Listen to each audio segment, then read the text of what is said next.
Magandang umaga Pilipinas, live mula sa Pag-asa Weather and Fog Forecasting Center. Ito na po ang latest sa lagay ng ating panahon. Para po sa araw na ito ng Biyernes, inaasahan ang patuloy na pag-iral ng southwest monsoon o hanging habagat at makakaapekto pa rin dito sa atin sa Luzon. Pero kung makaranas man tayo ng mga pag-ulan, hindi na ito kasing lakas ng mga pag-ulan na naranasan natin nitong mga nakarang araw. Samantala, panibagong low pressure area na naman ang binabantayan natin ngayon at ayon sa pinakabagong impormasyon mula po sa Pag-asa, as of 10 a.m. kanina namataan ito sa layong 580 kilometers east of Hinatuan, Surigao del Sur. Hindi pa rin natin inaalis ang posibilidad na ito ay ma-develop sa pagiging bagyo sa mga susunod na araw, kaya sabay-sabay nating babantayan ang magiging lagay nito. Para naman sa kapakanan ng mga kababayan nating may mga maliit na sakyang pandagat, makinig pong mabuti. Muling naglabas ng gale warning ang Pag-asa. Kabilang po dito ang northern, pati na rin po ang western seaboards ng northern at pati na rin po ng central Luzon. Asahan po dito ang maulap na kalangitan na may mga kalat-kalat na pag-ulan o pagkidlat pagkulog. At dahil nga po may gale warning, asahan po ang rough to very rough sea condition at ang taas po ng alon ay mula 3.4 to 5 meters. Aabot naman po ng 52 to 68 kilometers per hour ang wind force o yan po ay katumbas ng 28 to 36 knots.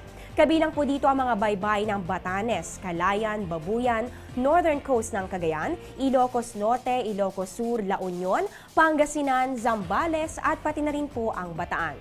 Samantala, hindi lang po yan, meron rin po sa western seaboard ng southern Luzon at pati na rin po sa eastern seaboards ng northern at ng central Luzon. Dito makakaranas rin po ng cloudy skies with scattered rain showers and thunderstorms. At tulad nga po ng kanina, asahan rin po dito ang maalon hanggang sa napakaalong kondisyon ng karagatan.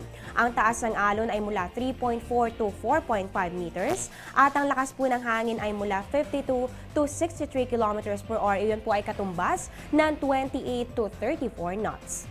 Kabilang naman po dito ang mga baybayin ng Metro Manila, Cavite, Batangas, Mindoro Occidental, Palawan, Eastern Coast ng Cagayan at pati na rin po dyan sa May Aurora. Kaya paalala po sa mga may maliit na sakyang pandagat tulad ng mga mangingisda, hindi pa po kayo pwedeng pumalaot sa mga nabanggit na lugar. Ito po ay paalala namin sa inyo para rin sa inyong kaligtasan. Magbabalik po kami matapos ang isang paalala. Teng, ang package. Ma'am, sabi ng Air 21 on the road na. Ano, Teng? Ang package. Ma'am, sabi ng Air 21 na receive na. Okay, very good. Basta padala, sagot ka ng Air 21. May real-time delivery updates via text para worry-free ka. Teng, ang package, napadala mo na? Yes, ma'am, sa Air 21. Sa Air 21, sagot ko, padala mo. Time check muna tayo. Philippine Standard Time po natin ngayon ay alas 11 ng umaga. Bago po ako magpaalam, babati lang ulit ako. Happy birthday po kay Mr. Danny Mandia at sa pinsan ko na si Sunshine Limpiada. Sana ay ma-enjoy nyo ang panibagong taong ito and more birthdays to come.